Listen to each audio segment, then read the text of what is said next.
viewers to BNI Sunrise today morning. You are welcome to BNI TV Africa, and on BNI TV Africa we feature stories from entrepreneurs that are part of the Business Network International, and we feature businesses from Africa, within Africa, and we share their amazing stories.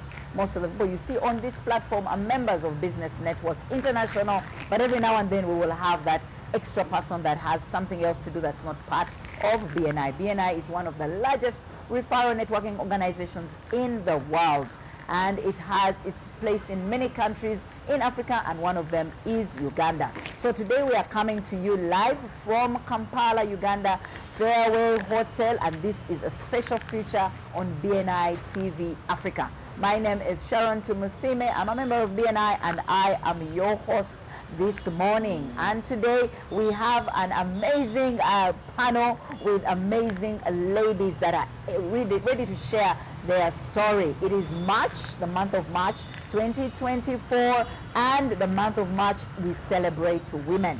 So today's episode is a special Women in Business feature on BNI TV Africa.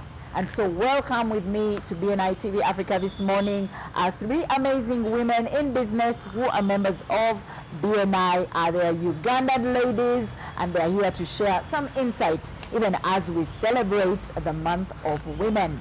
You are most welcome, ladies. And together with us today we have Dr. Jen Kayondo of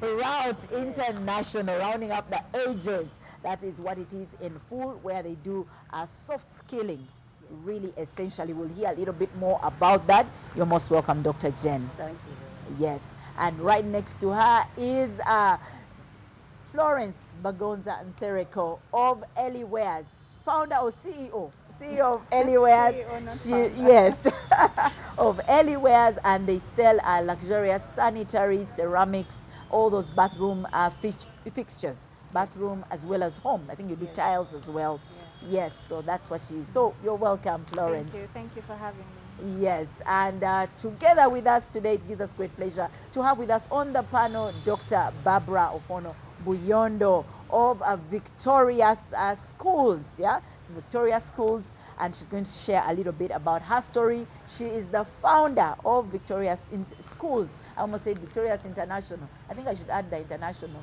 Victorious Education Services. I wanted to add international to it. You're already international, so I wouldn't be wrong. Yes, Victorious Education Services. So you are most welcome, ladies, to BNI TV Africa. Thank you. Yes, so I just want to give each of you an opportunity to just talk about your business the way we do it in BNI. 20 seconds, each of you. Tell us who you are and what you do. And yes, over to you, Dr. Jen. Yes. So, as Sharon has said, Dr. Jen Kengeye Kayondo. Most people just call me Dr. Jen. I'm a medical doctor. I retired from a full career in health research and started this business of skilling young people, youth, skilling workforces, and skilling professionals in a particular set of skills that you don't quite get at school, what we call soft skills. These include your interpersonal skills, your self-management skills, your people skills like communication, time management, emotional intelligence, how you use your power if you are in charge of people, how you lead, how you work as a team. So all those skills that make you efficient and sufficient, and yet they are not taught at school. We run it as a business for one reason, because we want to make people get into the habit of paying for these skills. So that's why we structured it as a business rather than a social enterprise. All right. Because if something is valuable for you, you need to be able to buy it, to pay for it. So that's how it is structured. We work in secondary schools, universities, but now most importantly, we are working with all sizes of businesses, because the soft skill level of your workers determines your bottom line. Yeah. That's what's true. like. Yes. All right. Thank you very much, and you're welcome once again, Dr. Jen. Over to you, Florence. Okay, thank you so much, Sharon. My name is Florence Bagonza and I represent here Eliwares Limited, which is a sanitary ware, ceramics, bathroom fixtures supplying company. I'm not the founder. I'm actually second generation for the business. It was founded by my parents. And so at Eliwares, we believe that a good shower in the morning sets up your day. And so that's why it was actually founded, so that why do you have to wait to travel to a hotel in order to experience a good shower, in order to get a good shower experience? So we started by, that's why it was founded. And so now we want people to actually have beautiful shower experiences even in their homes, because your home is your safe space, not the hotel. Your home first. Yeah. Yes. Wow. Thank you. Amazing. Over to you, Dr. Barbara. Meet Dr. Barbara Ofwono Buyondo, founder, principal of Victorious Education Services. What do we do at Victorious Education Services? We nurture this generation through nursery education, primary education. We also offer boarding facility. And now the latest thing that we are on is the online learning, where learning can be got wherever the children are. Is your child sick, admitted in hospital, ready to do a bone marrow, whatever the case may be, learning must continue. Are you transferred up country? Are you in an NGO and you're thinking of giving quality education to a group of children? Our online is the best fit for you. Wow. Before I go off, please note that teaching is my call and teaching is my profession. Thank you.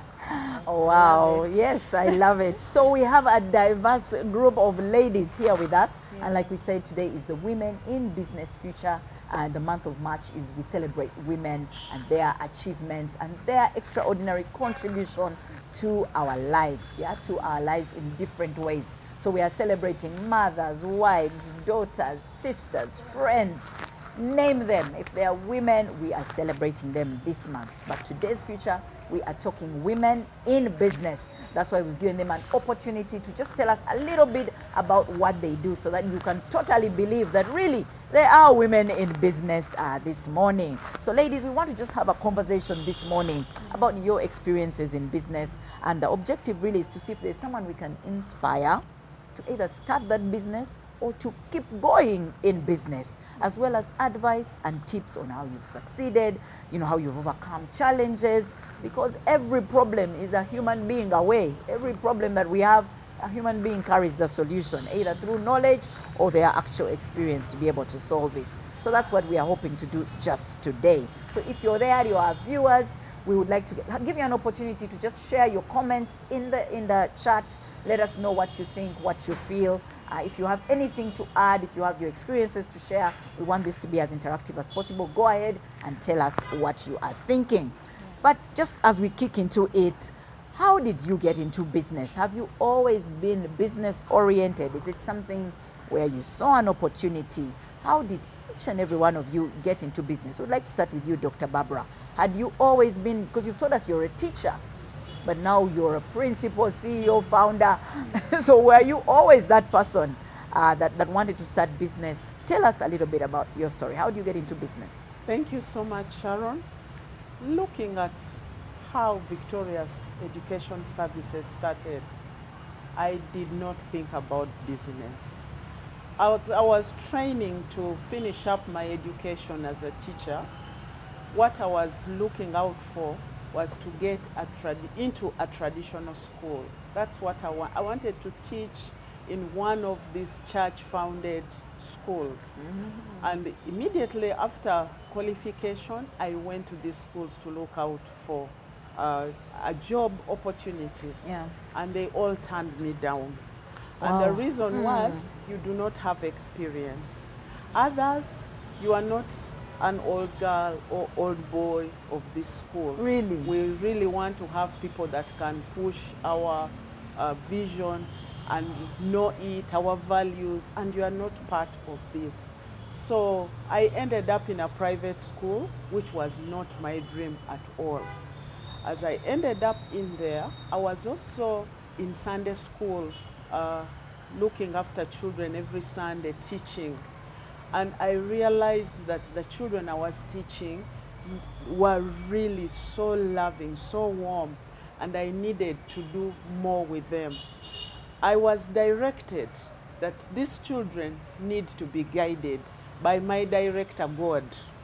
Go Wow. and establish a Yes. school where these children will be handled well. And those were children between 3 to 5 years. And I had trained to teach secondary school, not that age. So it was Yeah. quite a very, very big turnaround in my life, because I am out there to go and begin what I have never thought about, what I had not been trained to do. But I had one qualification: love for them. I loved them, and there I went out to establish this school 25 years ago with about 3 children, or about 30 children, 3 members of staff. And to date, we have grown to 6 campuses, over 4,000 learners across the campuses. We have an online campus, which was never a dream that I had. That you had. Yes. Thank you.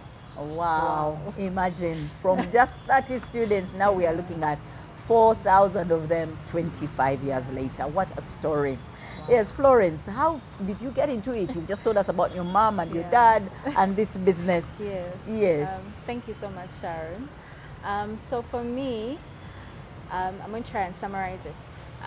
After, when I was wrapping up university, my father started speaking about me joining family business. But like any young graduate, I had my dreams, and my dream was to work for the United Nations. So, so when he kept on mentioning these things, I was just like, I studied international relations. I'm going to United Nations. So eventually, at first I kept quiet, and then I told him, I was like, I told my father the truth. I'm like, you know what, Daddy, the truth is me. I want to work for the United Nations. You know, I did, because I studied international relations, and ideally, like, then we met all, and it didn't help that towards the end, we kept on meeting like people who are working in the African Union, UN, to come to our university to tell us about, you know, their work experiences, and they Yes. sounded so cool.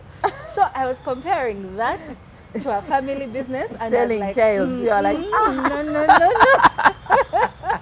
So he listened and was like, it's okay. And then so he speaks to his friend, who at that time was working at the UN office in Entebbe, and asks her like to help me write my application, go over my CV. And that's something I actually appreciate about my father and my mother. Like, they were not like, we're going to force it on you, but they're like, okay, you go and see, and then you'll come back and tell us. So we did the application. I didn't even get a "we regret to inform you." I was blue ticked by the United Nations. They didn't say anything. So I'm like, oh. And then I was like, okay, UN, maybe it will come. But I kept on sending my applications, nothing. And then a friend connected me to a job in Kampala. So I went for the job because I was like, I am not doing family business. I have my dreams, my goals, my aspirations, and I don't see family business anywhere. So I got to the job, and it was hard. We used we used to work Monday to Saturday, and then on Sunday as well, half day. Monday to Saturday, 8 to 8 p.m. Sunday, would work, I think, like up to, but at the very start we also have to work till like 8. So technically you didn't have a life. And I remember one of my friends telling me, they better be paying you millions for you to be sitting here at this job and you're working like this. And they were not paying me millions. So I just smiled, because I was like, no, you don't say my salary. And so eventually it got too draining, and then I had to quit. So I was like, you know what, and I told my boss that I'm leaving. And so I didn't tell my father, because I'm like, first, the UN thing, I didn't get any response. Now this job, I have left. And now, somebody kept on seeing me at home. So one of those weeks, he asked me, he's like, come, I've not been seeing you going to work. Is everything okay? And I told him the truth is I left. He laughed at me. He laughed at me and he said, I knew it. I knew it. And I was like, and I was just looking at him like, so these are the prayers you've been saying for me. And he's like, no. And he's like, no, Florence, I want you to understand that these things that me and your mother have put up, we're putting them up for you guys to take on after us, right? And also, like, these are your things. So that's why they are here. If you don't take them up, then who will? And so he gave me a good offer. It was a good offer because when they've not been paying you millions and then someone's giving you 1 million, you're like, yeah, right? So I was just like, yeah. I'm ready. When do I start? I'm ready, yeah. So I started the first family business I was a part of. I went there, but it was not really, I thank God my parents had multiple businesses, but it was not really, I don't know, it just wasn't doing it for me. And then when they were going to now start early wears, which was 5 years ago, the moment he spoke about early wears, I've noticed that since childhood, I've always been those people who like appreciate clean bathrooms. And it only hit me recently, actually. I was like, by the way, like for me, a beautiful bathroom is a thing. And so when he spoke about early wears, I was like, that's a good one. Like, it excited me. And he's like, yeah, I knew this would excite you because at home, my mom, I'm the one should call to clean her bathroom. When I'd clean it, she'd be happy with how I've cleaned it. To this day, like, there's a particular way I want my bathroom to look and things like that. But anyway, so we start early wears. When I get there, he's like, it's a new business. And because I want you to learn how business works, we're going to actually cut your salary. But I was okay with it because I was excited about the beautiful toilets, the beautiful, bathtubs and everything, right? And also because I like Pinterest. So, yeah, so we get there and we start. Everything was going well, but I was more my dad's daughter. Everything he said we're doing, that's what we were doing. So in 2020, when my dad passed because of cancer, there was sort of like a vacuum because up until that point, he was the one guiding me. But what I hadn't noticed was like in his guiding me, he was actually mentoring me, right? So 2020, February, I had the uncomfortable reality of like, actually, this business has to continue running. And because you're the one who has been working with him, you're going to have to actually ensure that the vision that he had is maintained. And so for me, that's how I got into business. So basically right now, it's just still trying to continue that legacy, still maintaining that vision continues. Yeah, in summary. Yeah. Very interesting. So if there's a parent there listening, you want your children, I think we've learned something from Florence's parents. Dr. Jen. So of course for me, as a medical doctor, the traditional business is a clinic. So way back, and that's the usual side hustle for most doctors. Doctors. So as soon as I was able to work, I had a clinic in Entebbe. I was getting money from the clinic. In fact, it was doing so well that at one time we were the ones offering services to the then Uganda Airlines. Oh, wow. Yes. Wow. So that side of the traditional medical business, I was very good. Yeah. I was very good. Yes. So It didn't last long, of course, because then sometimes you have to choose whether to run a clinic or to follow your professional passion. yes. And I was in health research. It was very difficult to combine the two. So eventually I think my clinic died a natural death. And then I got into research. Research. Yeah. But just step back, I was like maybe 32. Yeah. I had just returned from doing a master's in epidemiology. I had already done my diploma in public health. I had my medical degree. So that compartment of my skills was full. I was very highly qualified. Yeah. Yes. So then as I was returning from UK with my master's, my mentor in UK and some other officials told me, you go back and settle, but we are following you because we want you to lead a research program in Uganda. Okay, fantastic.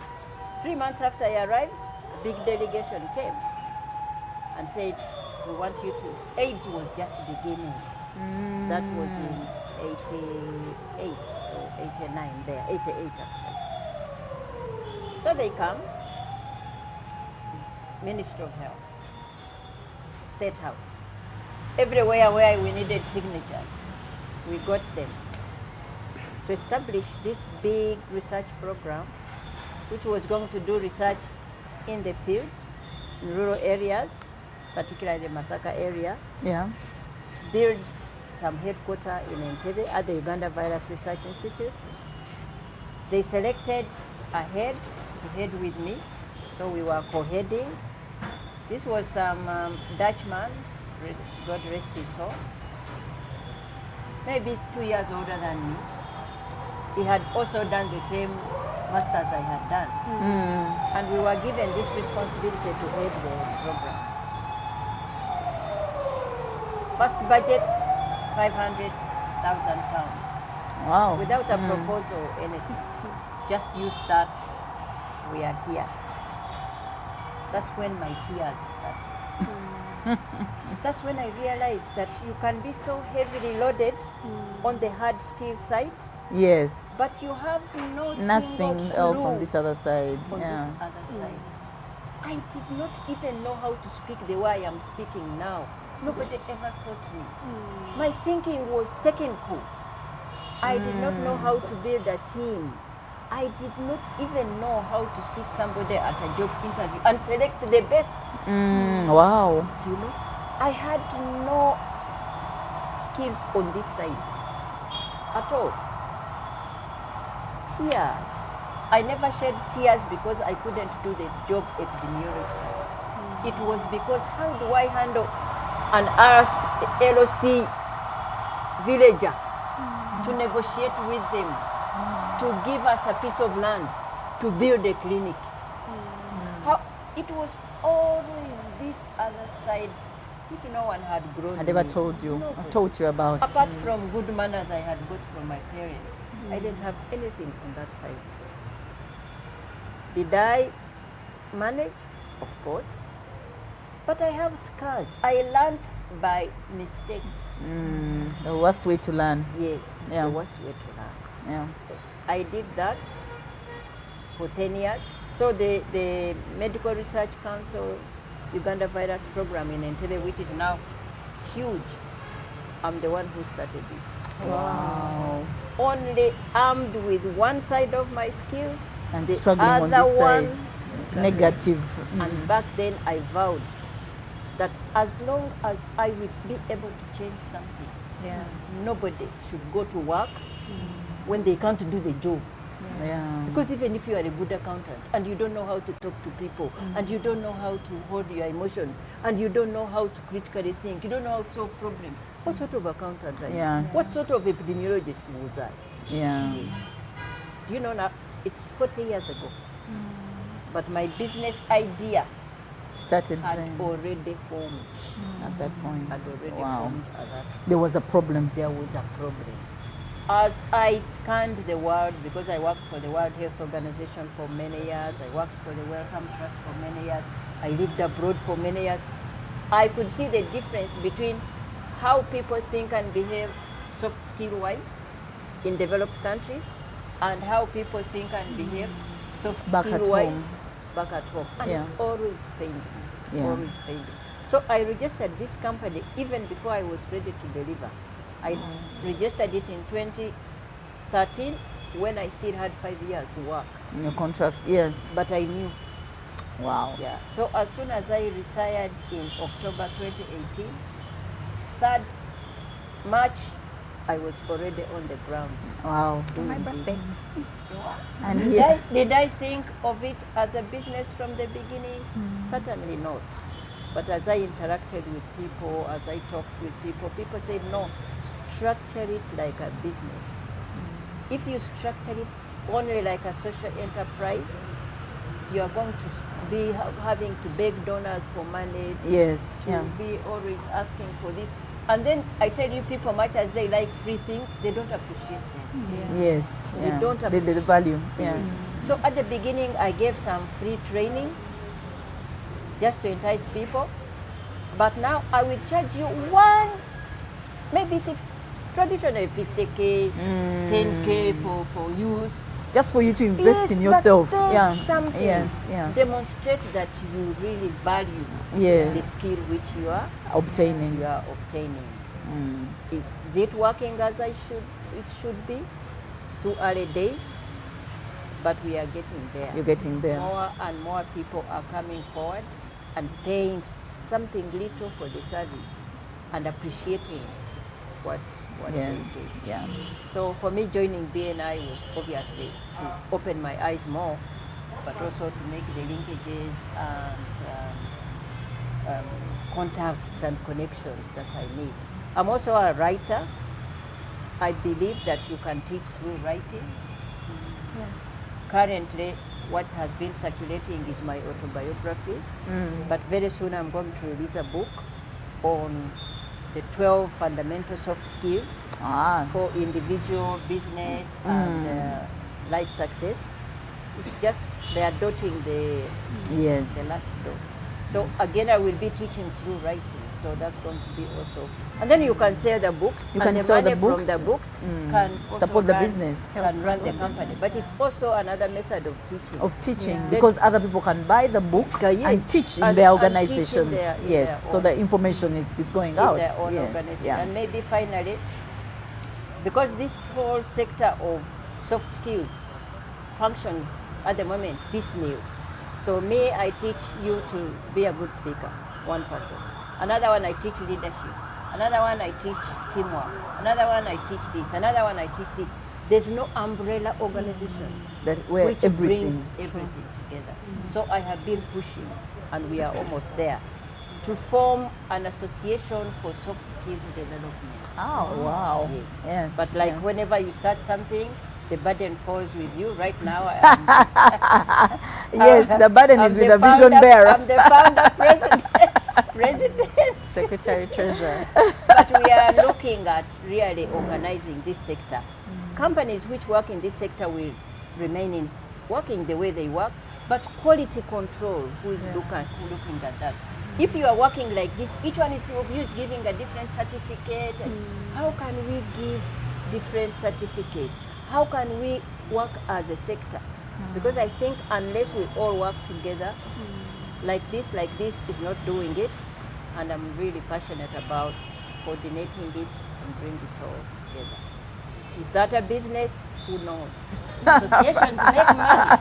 Really, associations Yes, make they do. Yes, they do. associations make money. So I'm hoping that the Association for Soft Skills Development will also be able to financially Yes. support itself. Wow. So that's me and my soft skills business. All right. Sharon, okay, do you thank know, you. Yes. Dr. Jen reminds me of Gina Carey. He says, a strong woman is the one who looks at a challenge and gives it a wink. Yes. That's exactly what she you've did. done. Yeah. Yes. And speaking of which, now that you mention it, Dr. Barbara, we're just going to go into it. You've been in business for 25 years. Yes. And people might be amazed because here you are, a teacher, started a nursery school, never had the dream, just heard from God saying, this is what I need you to do. What have been some of those winning strategies you feel have led you to 25 years now? Those are some of the things, because they say, you know, businesses in Uganda don't make it to their first birthday. We're the most entrepreneurial nation, but the first birthday is a challenge. The second, the fifth, the 10th, you know, even harder. So what are some of these winning strategies that women in business can pick up from and say, you know, try some of these things and see what you can, or even avoid this, look out at the corner, this is coming. you know, it's a strategy as well, looking at the corner and seeing what's there. What are some of those that in your experience? Thank you. I began this institution in prayer, and I have maintained it in prayer. Most of the things we do are through insight, revelation, God really guiding and showing you that this is what you can do. The other is having the passion. All right. Like I said before, I love children. Now, teaming up with people who are passionate about children, they will give them the best, and you just have referrals come in. By the way, now as we celebrate 25 years, we have started educating the grandchildren. In which way? Our own students who began are bringing for us their Wow, children. oh yes. Because they think this is the only place their children can be loved Yeah. and taken good care of. Then also the other is having a system. What is the system of doing what you are doing? That is how it has enabled us to have other campuses run, not only to have one campus, but you find that all the other campuses, whatever we do, is similar, because the system guides everyone that is doing that. Then also the other thing that has really been so significant in this growth is listening to the clients. The parents in Victorious have made victorious, because when the kindergarten began, I heard the Lord tell me, look after these children, establish a center where my name will be glorified. I didn't know that this journey will go to where we are. The parents began asking for a primary school as we were doing kindergarten. And there was this particular year, 3 parents just refused to take their children to keep primary 1 schools. Because I would even go and get schools for them. But they said no. They are staying here. Yes. In top class. So in primary 1. Repeat. So we forcefully began. They forcefully made us begin a primary Interesting. school. Yes. Then when it reached the boarding school, the parents started requesting for boarding. Every meeting would have, can we start a boarding school? Can we start? And I never had a dream of that. I did not like boarding school. Idea, yeah. Because I went to boarding schools in my primary, during my primary education. So I really didn't want to do this. And I was now talking to them and saying, do you know what you're taking your children to do? Be with your children, nurture them. But I discovered the numbers were losing between 300 to 350 children every year. Oh, yes. So when we announced to the parents that we have bought land, that land was meant for a secondary school. They all were so excited and said, now here comes the boarding school. And to tell you, the boarding is there and it's full. Listening to the client's need. What are your customers telling you? Because sometimes you have a product, you have a service, and you think that's what they need. But when you listen to them, they will be able to direct you to what exactly they need. So those are some of the things that have really been our winner. But also along the way, we have had challenges. One of the challenges I realized immediately we started was children need a lot of a brain. They need a brain to research, to reflect on what is happening in their life. It's not just a matter of having a kindergarten curriculum and you're teaching, using it as your mode of delivery. But now the children that have come to you, who are they? What are their challenges? What are you exactly doing to make them a winner in whatever you are doing? I realized that these people who go for 6 months training and they have become kindergarten teachers may not work for us very well. And also I realized in the 90s, 1999, early 2000s, that most of the teachers in the kindergarten where I have stopped in S4, go and do a 6 months course. Yeah. So when I now was trying to engage to see, you find out, reflect, look at this child. How can we best meet the need? We are not understanding each They were other. not getting They were it. not getting Yes. me. They were looking at me and saying, this woman is thinking secondary because she's a secondary school teacher.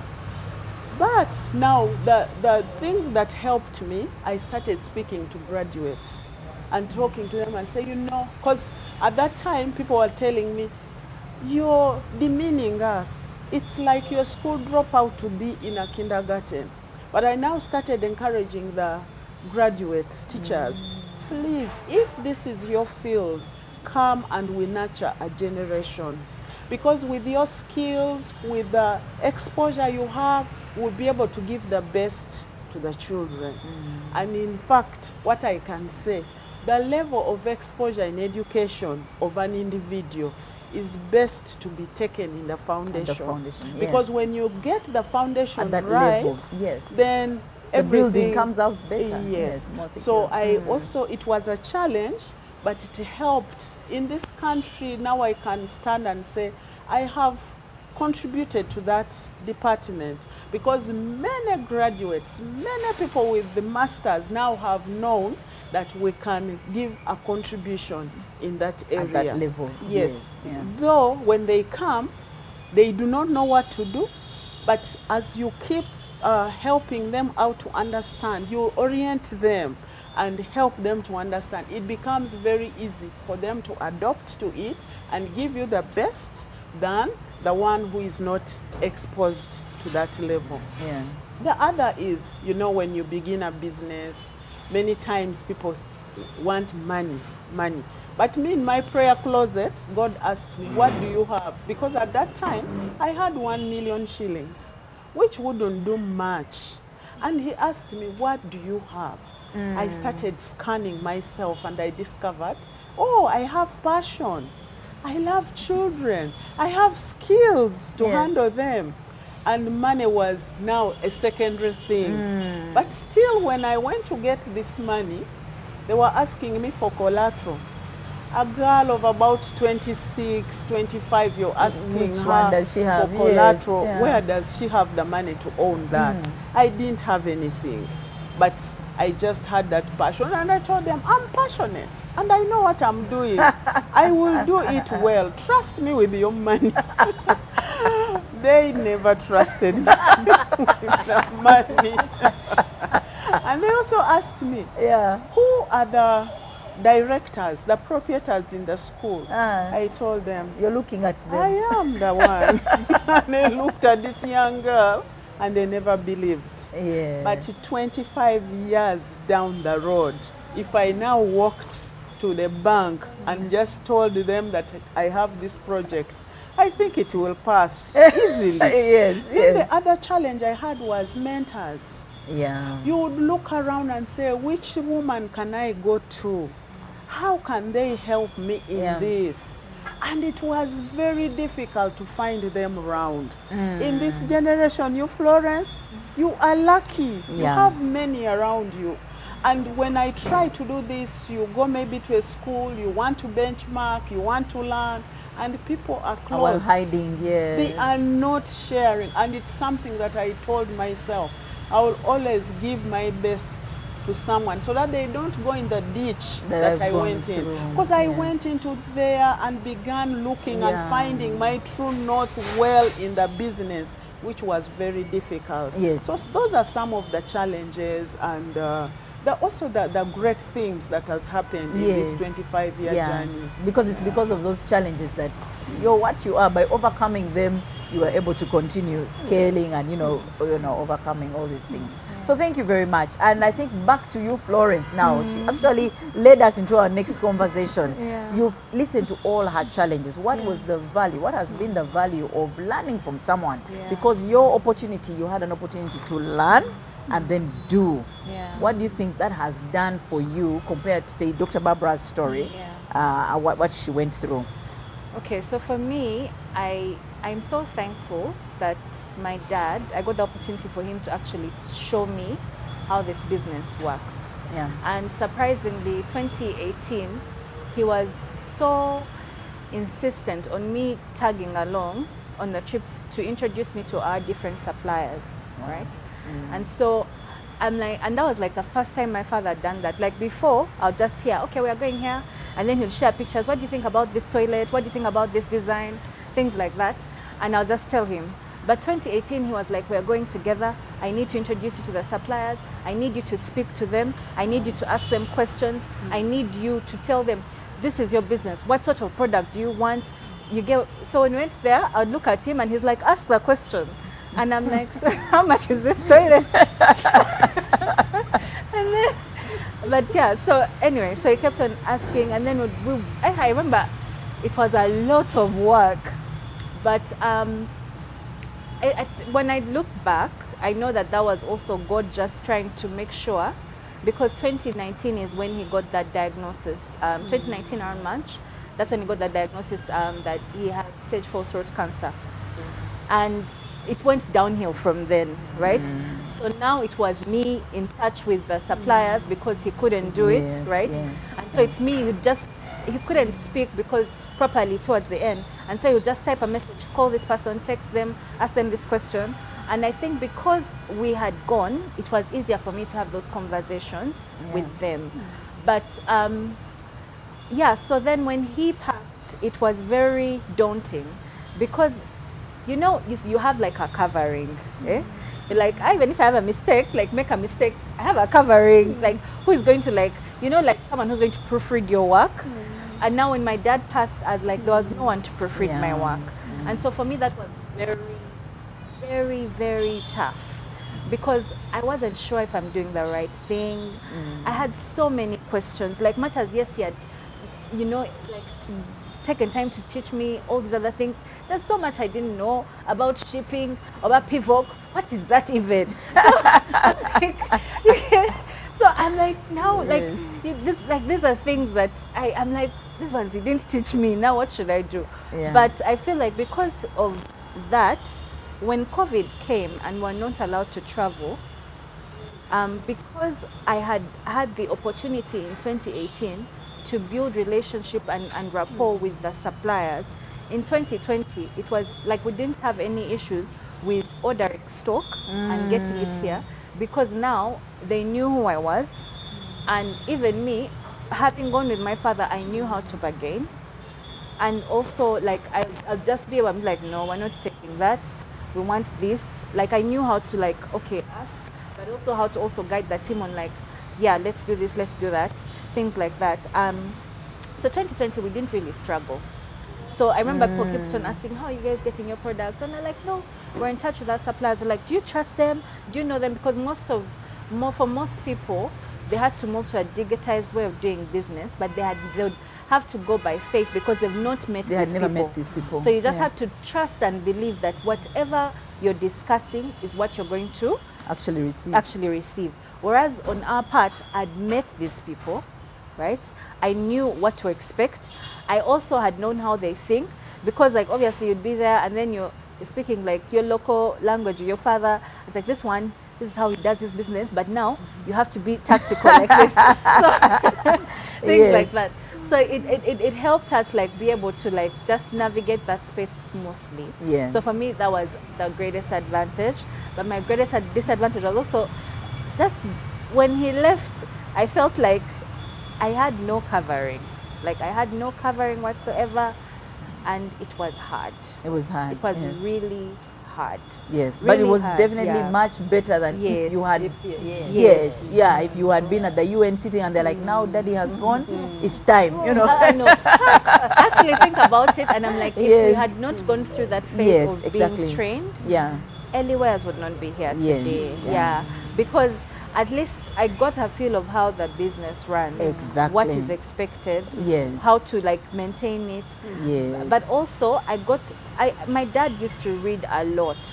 So when he died, my first thing, I was like, I don't know so much, God. What should I do? Like, where, you know? And immediately I just started, you know what, plug into growth spaces, because that's what my father used to do. Like, you can't be like, this book, you should read it. And he got this book, proposal from someone who had told him like, yeah, so he was part of like so many growth spaces. Yes. So like so it was hard, but it helped. That was Yeah. that It you really, had somebody really to helped. hold Yeah. your hand and to teach Yes. you even Yeah. before the time Yeah. came. It was a lot easier. Yeah, it was yes. easier. Even with the most super mentor, there are some challenges you'll have to overcome Yes, on your own. on your The own, mentor yes. cannot help you and prepare you Yes. 100%, Actually- but there are those small Yes, things actually, that they now will. the biggest Yeah. thing that no mentor would help me with was grief, Mm. because everyone experiences grief in their own way. Yeah. And the thing about grief is like it doesn't warn you when it's coming. Like tomorrow we are coming at 8 a.m. No, Yeah, it will just shows up, yes. or you'll see something that just reminds you, and then it's just the whole yes. everything, you know. Yeah, so it was a lot So, harder because you're yes. grieving and there's a business to take care Yeah. of. So I Yes. had to like sort of bottle up emotions, which is not recommended, but like I didn't necessarily grieve properly. Yes. And then I had to pay for that much later on. But yeah, grief, no mentor can help you They with that can't, one. yes. Yeah. There's some Except mountains God. you must climb. Yes, with Except- you and God. God, yeah, You because must- you only must- He yes. understands really Exactly the where core you of are. that. Yeah. Yes. Yes. Dr. Jane, I don't know if you can speak into that, or in your experience, because you started a business, went back to work, now you're full time in a business. What did that do for you as a business person? What do you feel has done for you, in the sense that for you had the opportunity to work as well as then do business? What did it bring for you? That now that you're doing business now full time, Yes. what has it done for you? Yes. Yeah. No, I think it really depends what you're selling. Mm. And I say this without any wanting to discredit anyone. Mm. I think when you're selling products, things that somebody can touch, that somebody can look at, that somebody can compare, Yes. and negotiate a price, Yeah. and pick what they think is best for them and go, is a lot different than when you are selling self-development. Yeah, intangibles. Yes, because it is so Yeah. intangible. And it's very easy for somebody to be comfortable in their mediocrity. Not only comfortable, unaware, but ignorant. even unaware. Unaware, Yes. yes. Even unaware. Yeah. And then there is also a tendency to say, let's go as it is. Yeah. Because you are selling, I am not selling just soft skills. I'm selling change. I'm selling you to be able to change yourself, Yeah. to change your workforce, to change your children. I'm selling to the universities to change. I'm selling change It's hard hard. because nobody likes Because nobody likes likes change. change. Yes. So for me, that has been my dilemma. Yes. How do you sell change? Mm. Because people will say that, I know there is a problem with my workforce, but man, it worked last year, it's fine now, Yeah. we will be Don't rock the okay. boat. Don't rock the boat. And others will say, I will fix it my way. Yeah. But they never get around to fixing it anyway. Yeah. So I think we are all operating, at least business people, in my view, we are all getting 40% Yeah. of our workforce capabilities. Yeah. The lucky ones may be getting 60%, but nobody is really getting Pushing to get to 100%. to yeah. get To get the 100%, the most out to of get this the person. maximum. Yeah. So when I come to say, let's push together, because I don't want to take over the role, I want to work with you so that we can improve your workforce. Very few people say, oh, the enthusiasm all of a sudden. And then when it comes to, do I pay for development of this nature, Okay. or do I pay for more goods which I'm selling? Yeah, because my yeah. business says so. The choice is easy. The goods. The choice is easy. So let me Yes. stock up more. So in Yes. fact, that's Not why realizing that you might stock up on these people who Yeah. you have not trained, No. cause a loss and even the goods. what you don't realize is the Yeah. person who comes to your workplace and steals your computer is a thief, yes, cameras can catch them. Yes. But the person who comes late every day, the person who Yes. fails to meet deadlines every day, will cost you a lot the person more. who doesn't Yeah. solve problems and just presents you a list of problems for you to solve, Is- the person who is gossiping in the office and seeding bad blood and telling people this is Yes. not my uncle's business, the person who is working only just 10%. to reach the mukolo, to function just Yes, the the bare minimum. is a worse thief than the Than person the guy who stole breaks the in. computer. Or even What the worst- what a way to put it. What a way Yes. to put the importance But of skills. how do you convince people that they should invest in this type of approach? Even I tell them that look at places like China, Vietnam, Japan. Now Europe is also waking up. Australia woke up long ago. They are investing in soft skills because they know They now understand. that while cameras will catch the other thieves, There are these other subtle these thieves. other subtle thieves are worse. Ours, and sometimes it's the business owner yourself. You don't have the skills business to owner, by the actually, way, is yes. one of the So you're the one who's biggest- killing your own business. Yes. And for women, we do face a lot of those things. We are not, Yeah. sometimes we're not fully self-aware, Yes. of our Yes. challenges. Yes. Yes, and I remember we were having a conversation, someone saying, you're treating the people at home like they are your business people, or the people at the business as if they are your children at home, as in it's just a mess A because mess, of yeah. some So for of me, those 5 things. years into Yeah. the business, and I look at Dr. Barbara and I admire 25 years into the business. Yes. I have faith that we shall get there, but for now, selling change It's not easy. Yes, hard. it's never been. but yes. it's not impossible. Yes, it's never been since time immemorial. Even when Moses was trying to take the Israelites, he Yes. had to take them some signs. Yes. The guy sent me. We are going, Yes. he Yes. had to sell a Yes. God that, had been quiet for years and they were suffering. It's hard So, to yes. sell change. But that being said, I think if the problem is well clarified, and that's also a problem, how you clarify this problem is also not easy. And I think if you target the people who are amenable to change, and you also target the people who have capacity to pay, because sometimes you want to pay and you don't have the capacity. I think I still would advise that even if you are the type of business who is selling change, still be clear. What's the solution? What's the problem you are solving? Define that What's clearly. the solution you are offering? What target? Whom are you targeting? Target somebody who can pay. What exactly is your solution? I think we can still sell change. We can Yes. still sell change. Now, finally, the example I give is like building muscle. You can't build muscle power in a short time. In 24 hours. In 24 hours. You will just get muscle aches. That's you will come back with muscle aches and injuries, but you won't build muscle power. Yeah, and it's a little by little and you keep getting So for better. me, the partners I go in, of course now it's one-off, but I want to encourage that it becomes a continuous effort. Yeah. Just like you are selling change to start with, but also you can't build muscle power by just one big injection, because people give me one session and they say, oh, it was so wonderful. Thinking like now by the time I leave, Dr. their workforce Jane, will be fixed. We have said all those statements. Please don't shake our tables here during the interview.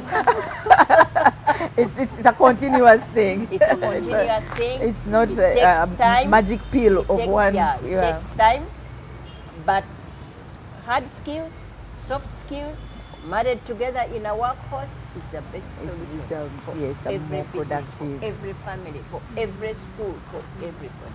All right, yes. And I had even forgotten our people online, forgive me. I just want to recognize some of the people that are listening in live. There's Lois, there's Patty, there's Doris Smithy, Elaine, there's Phoebe. I mean, there are people are online. There's Ruth, there's Sharon, my namesake, there's Sheila, there's Isabella. I would like to send greetings to all of you. Susan, really from everybody that is here, thank you for tuning in and for just sharing your insights they're all sharing their insights, what they're loving, what they're taking away, and so that's really, really nice. But I would like to shift it a little bit, because we are women in business, but women have all these gender roles around them. You're a mother, you're a sister, you're a daughter, then you're a business owner. I mean, how are you people navigating that challenge? You're a wife. How are you navigating the challenges of trying to, juggle those balls together, all those balls, the gender roles? But also, in addition to that, you're showing up in spaces, some of them traditionally male spaces.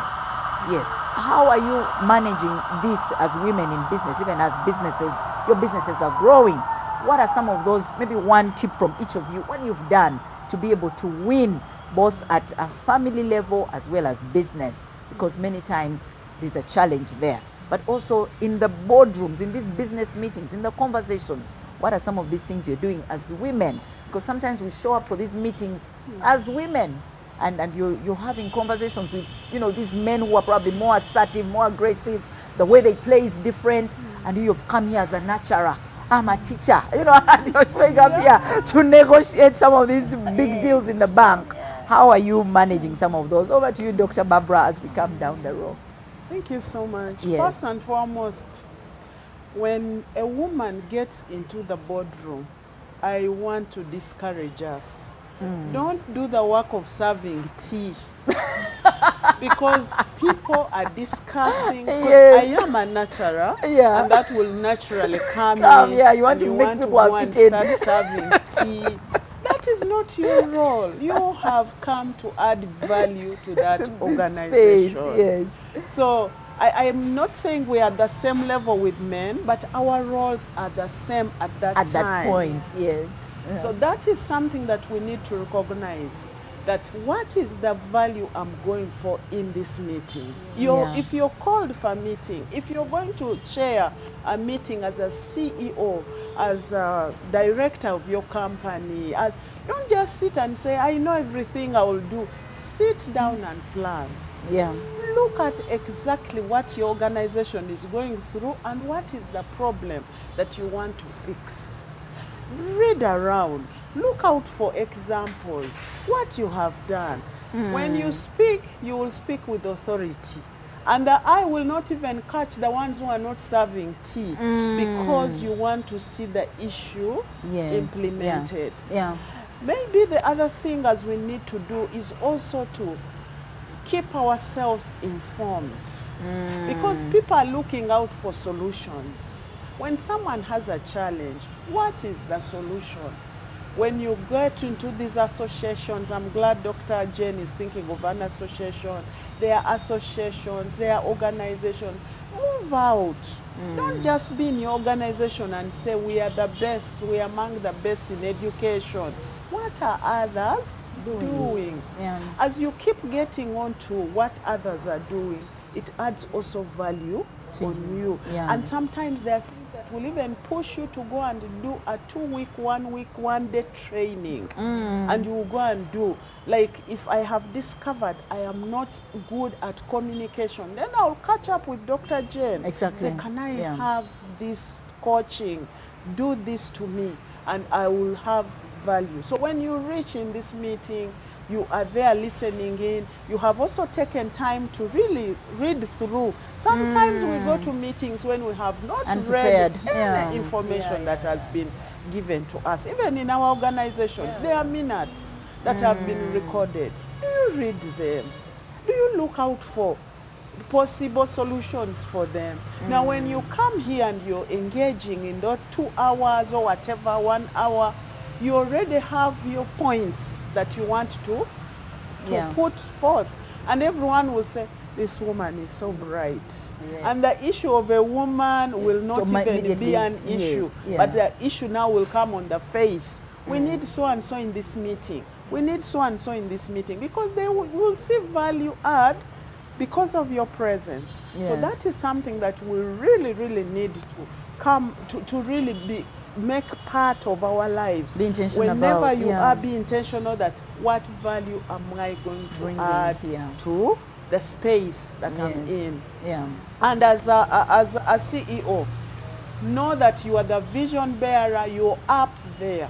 The whole institution, I tell myself, all these 500 plus workers are looking up to me, and they are looking for solutions, looking for guidance, looking for direction.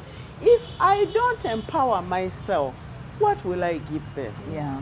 When I don't give them anything of value, they will become the CEOs in the company, and they will start doing their own things, and the Yes. company will collapse. Yeah. But a visionary, as a business owner, look at your vision. Where do you want to be?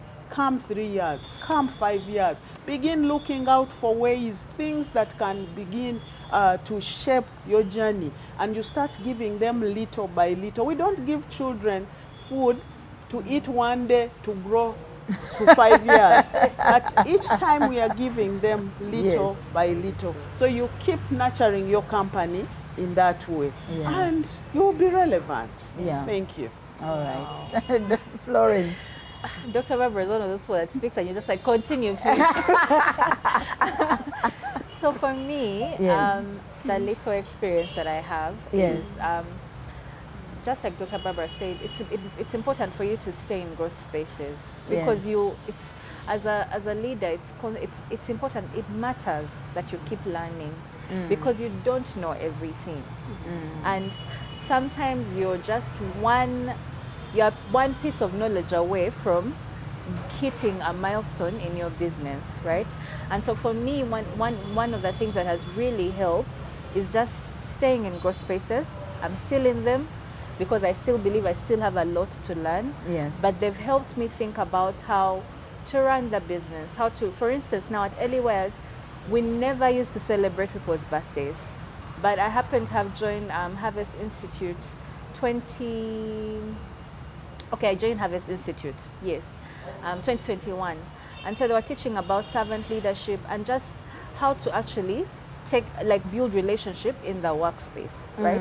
Because one of the things that I noticed was that, firstly, I kept second guessing myself with regards to the kind of relationship I had with the team because I am not my dad. Right, but now you have to lead them.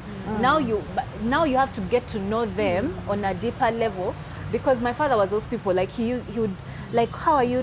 Let's interpersonal skills were good. He has great interpersonal skills, but that was also because he was taught, right?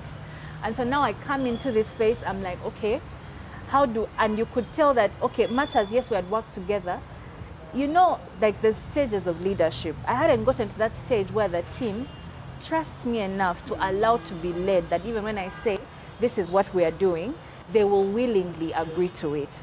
So now I had to start from scratch. Let's build this relationship.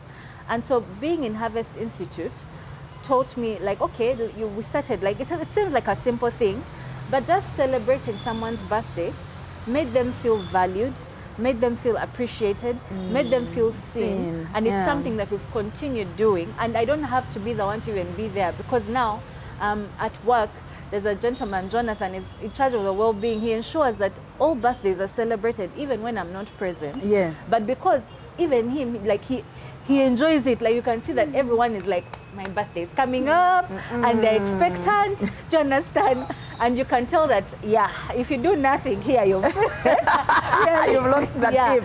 But I feel like it has really helped us grow and become a sort of like a healthy working environment, because now I learned, like, okay, I have to actually build a relationship, not just impose. I am the leader, now I'm the boss, now you're going to do, no. Yes. Yeah, let's go together. And then the other thing that I would also say is that allow your team to make choices. Empower them, because you're not always going to be here. Now I'm here, but Eliwares is running, it's not closed, right? Sales are going to be made, yet I'm here. But it's also something that I learned from the growth space, because also as a leader, your main focus should be filling your mind with knowledge, passing it on, and ensuring that your team actually carries out the things that you have taught, right? And so now I know, like, I'm not here and I'm worried. I'm like, her client is going to come in and they're going to greet him badly, or they're going to greet her, I don't know, in a funny way, or they're just going to tell her, we don't have those things. Do you understand? Like, I know it's going to be covered. I know they're going to get a quotation. like to this point now when someone says something, I'm like, okay, I get the details, I send them to one of the team members. I'm like, send this person a quote and let me know how it goes. Because as a leader, I'm learning that my goal should be learn more, pass it on, and empower them, right? And so now they even actually also speak to the suppliers. I'm like, show me the designs that you picked. What design that you picked? What designs did you pick? And I'll be like, this is nice, this is no. But you're also empowering the team, because even me, I want to be like Dr. Barbara one day, where I can say that Eliwares has 6 campuses, and you get it. But how are we going to have the 6 campuses if Florence is the only one that speaks to suppliers, that handles client relations? You understand that? Like, if I'm the only one that does all those things, we can't have 6 campuses, right? Yes. So you have to also, like, what you're learning as a leader, teach it to your team, and also empower and trust them to actually do these things. Because if you don't then trust them, you will affect, even someone can tell when you're distrusting them. Yes. So they'll also just do the bare minimum, because they're like, I've not gotten that opportunity. Let them do their thing. Like, just So yes, for me, I'd say for now, that's what I'm learning. But yeah, one day we'll be 6 campuses also. All right. Yes. Yes. Dr. Jane. Yes. So for me, I have been in boardrooms. Not only are you there as the only woman, but you are also there as the only black person, let alone woman. It gets more complicated. It gets more complicated. Yes. You know. So it's one, and Barbara, Dr. Barbara, you said about preparing. I have to emphasize that. Yeah. When you have, even if they send you documents this big for the board meeting, read them, spend the time to read them, to jot down, to actually emphasize what you are going to contribute. Me, I go in the mirror, I practice how I'm going to say it, because otherwise, if you don't practice, Yeah. The second point is never reach late. Especially if you are a woman, you come creeping in, you've already lowered. Yeah, it doesn't matter true. how you will contribute. You've already lowered your possibilities by just walking in late. Go early, because then when you go early, you have interacted with these people over the coffee they take before the board meeting. Before the real meetings. So even your nerves are already calm. You've already formed a family of these people. You can speak with confidence. Every time I see a woman creeping in late, I feel sorry. Let that, at least that we can fix. Yes, We don't have right to away. come in late. Yeah. Never leave a meeting when you haven't said anything. You know so many women. It's true. I know. You haven't said one word. Yeah. Reason is you didn't prepare. But also, even if you are not prepared, Yeah, add to somebody. I agree with Dr. Barbara. I have the same opinion as Dr. Barbara. At worst, I know. I second She made a good point. I made a good point. Actually, I'm going to propagate. But Find something to say. The number of women Yeah, who it's true. go, Yeah. even you have bought them a ticket to go to New York, They leave without saying anything the whole meeting. they don't say anything. But another tip I would give, which I think is also hard, we all take notes, Yeah. isn't it? That's knowledge on paper. But if you don't take the time to take that knowledge from the paper into your brain, it only remains knowledge in the paper. And most of us have big notebooks stuck in our wound. So That's many all notes, knowledge. I know. But we never took the time to remove it from the notebook And do put it one of the in a- things you- there. So you are as much as you prepare before the meeting, also do some work after the meeting, so that you can translate that knowledge which is in these nice little things now we are buying into your brain. If it remains there, that's not So it's knowledge. useless, the same thing. That is going to help you. And then maybe the last thing is always thank the organizers. It doesn't matter you were invited just as maybe number 500 and something of the delegation. And now I'm talking like somebody who used to receive these letters. Somebody writes to you and says, thank you for organizing that meeting. Thank you for inviting me. I learned this, I learned this, I learned this, I learned this. In your brain, they get onto the next participant list. Interesting. Yes, yeah. They get onto the next participant. You're not forgettable. They don't forget you. Yes, Yeah. you don't forget it. Because people are doing this. Yes, yes. But just to say, I attended a meeting, I left. No, a small note. Thank you so much, thank you so much, thank you so much. You make sure you are getting onto the participant list each year. Just by giving this. I mean, I could go no matter what on. meeting anyway, even It if it's doesn't matter. a meeting of an association, matter. you know, even if it's a business meeting, even B and I we do one-to-ones. After the one-to-one, say, you know, thank you for the one-to-one. I learned this. I mean, that's a good way. Yeah. It doesn't matter. So I also just wanted to add, from my own personal experience, also believe in yourself. I think it starts with what you think about yourself. If you think less, it will be hard for you to even speak. Because at the back of your mind, you're thinking, I have nothing. I have nothing to offer. Like my voice does not matter. But women, our voices matter. And whichever position or place that you are in right now, you're not there by mistake, right? You're there for a reason. You carry something on the inside of you that space needs. So don't think less of yourself. Don't think less of yourself. Like, believe in yourself and believe that wherever it is that you are right now, you're there for a reason. Yeah.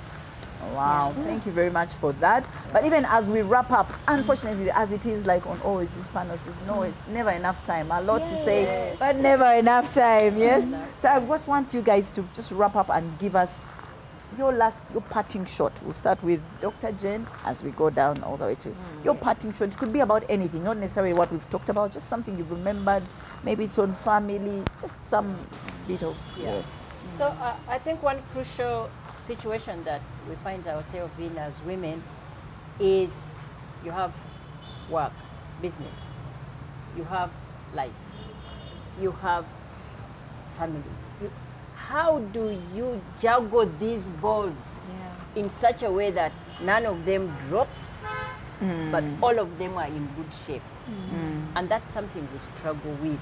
In fact, Barack Obama's wife, Michelle, said, some days are for your work, your business. Some days are for your family. Some days are for you yourself. It's a question of how you balance. And now I think we've moved away from work-life balance. We have now gone to work-life harmony. You may never balance. The balance is a bit and I think the more we stuck on balance, the more we frustrated ourselves. Exactly. Yeah, it's not about because it's not possible as well. It's not about balance. It's about harmony. So this evening, tomorrow morning on Zoom, I'm going to be leading a discussion as part of our Women's Day celebration.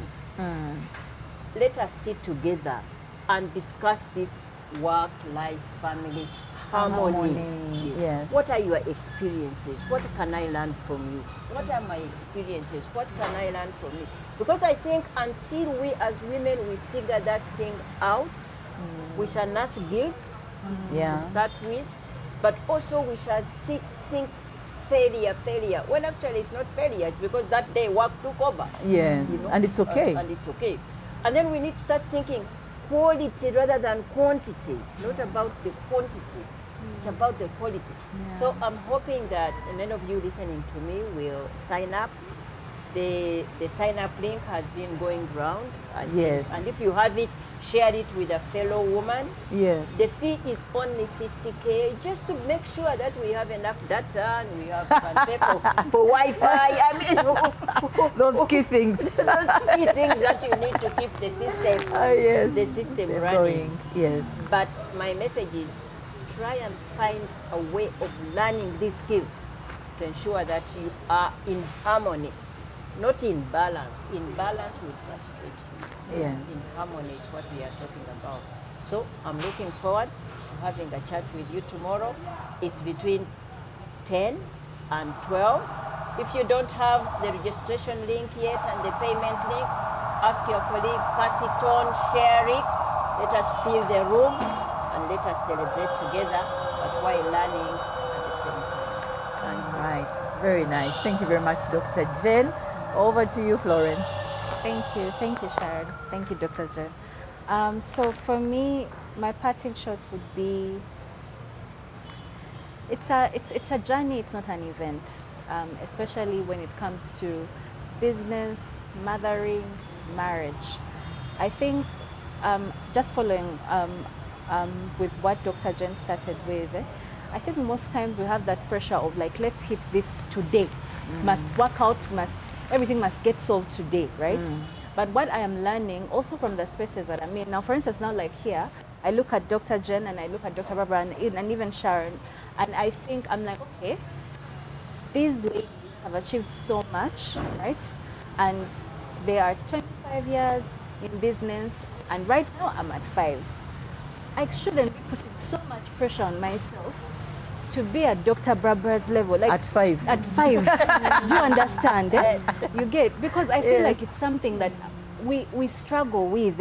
Like you hear Dr. Barbara's results, and you're like, I have to get there. But you don't know the sacrifices that she's made. You've forgotten that there's actually a process to 25. You can't skip 20 and then just get to 25. Do you understand?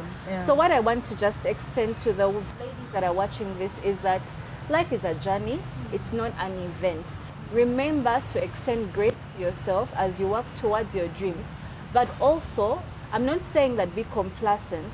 I'm saying allow process teach you all that you need to know, such that whatever goal you set, when you achieve that milestone, you won't waste it, you know? Instead, you add on to it. Because obviously, it's 25 years now, but she's not going to stop there. She's going to continue, and it's going to continue to even generations after her. Because if now she's actually teaching grandchildren, you know? It's impressive. Even those grandchildren are going to grow up and bring their children. And I think any wife, any mom, any business woman out there would want that for themselves. But this is not something that is birthed from skipping process. It's something that is birthed from understanding that process has value and allowing to go through with it and extending grace to yourself as you learn. Yeah, because I mean, even S4, it took you 4 years to finish S4. Do you understand? So like, that should teach us something about life. So allow to go through the process, extend grace to yourself. You're actually doing a great job, because if you're to sit down and do inventory, you realize that you are not the woman you were last year. And that's something to celebrate. So we celebrate you. Yes. Wow. Okay. Thank you very much, Florence. Over to you, Dr. Barbara. Thank you so much. Mine is really on family. Whatever we do will rise, but it will all fall back to the family. Money is good. It enables us to do what we are supposed to do. But at the end of the journey, do I have a relationship with my children? Do I have a relationship with my husband? How about the wider family? It's very key. As we look at our businesses, we are struggling, working so hard to attain whatever we are supposed to. Let's also work so hard to see that there is a relationship with our children. So that when we are old, these children never think, should not forget us and say, what am I going to do home? There is nothing I need. But each time, in their story, let's write their story. As we write their story, they will always be part of our lives. So let's look for the money, but also spend time building a family. Right now, I'm among the administrators of my late father's estate. And I'm thinking and saying, how do I bring up all these other children of the 12 siblings that I had? Because my father had all these children and wanted to see them all united. So what business can we do together as a family? Because when you do things together, it keeps you together. So those are things that we need to think of and begin building a relationship right from our little family in there to the wider family. Yeah. Then the other, I have seen ladies who have refused to give birth. Maybe they only have one child and they're telling you, it is too much work. Let me just have this one so that I can chase out for these other things. When you have become older, you will miss those children. I wanted to give birth to 10. And I have 4. And I really feel so bad because I had to, Florence is in shock. I had to make breaks. When I'm pregnant, I don't want to study because I want the child in me to have a very, the best environment, not to have the stress that I have, stress of work, stress of studying. So when I'm pregnant, I want that environment to also work in the child that I'm going to bear. So it really reduced on my numbers of the children I have. But I'm soon getting others. I still need to catch up at least halfway. Not just to go off with that. Okay, why I'm bringing this, you do disservice to yourself by having that one child. You will be lonely, very lonely. How about if this child gets married to Korea? I know. In a global village. It's true. So when you have more, at least there will be one, who will stay around you and move with what you are doing. Dr. Barbara. Introduce your family to what you are doing. Yes. Sometimes your children may be when they don't want anything to do with what you're doing. But sometimes it's because we are too busy and we show them that this business is me. Everything is about the business, but not about them. Get the money from that business. Take them to Serena and say, this money that we have worked for has brought here for a night. And you sleep there, and they start looking and saying, oh, so this business can do this to us. Because we just spend all the time crying how there is no money, and we are not giving them the time to be listened to. As I wind up, family is key. Family is very important. Don't do things, women, behind your back, but behind your husband's back. It will never succeed. You will go do behind, look like you're moving. Even that house you have built in there will be taken away and you will come back to zero. Let's bond as a family. Let's move together and let our businesses be part of our family. Then we'll have a generational thing happening in there. Even though when they're young, they're saying, I don't want. Me, I've seen now my boys have started looking in and saying, Mommy, what do you do? There is one who is in senior 5 and is telling me, do you know, ma'am, I'm considering to do education. I said, why? I thought I want to be a pilot, but I will go and fly and what next? Yet your business is here. So such conversations come because we intentionally calculate the relationship and also have the space for them. As we celebrate Women's Day, ladies, think family. Build your family. That is the gift you can give yourself and your family for generations. Thank you. Wow. Wow. Thank you very much, ladies. Thank you very much for sharing your stories, your experiences as we celebrate Women's Day, as we celebrate the amazing women that are out there. There is nothing like a woman. It's the most beautiful thing ever. And we thank God for all the women that are tuned in, that are in business, that are working, that are raising home, children at home, stay-home moms.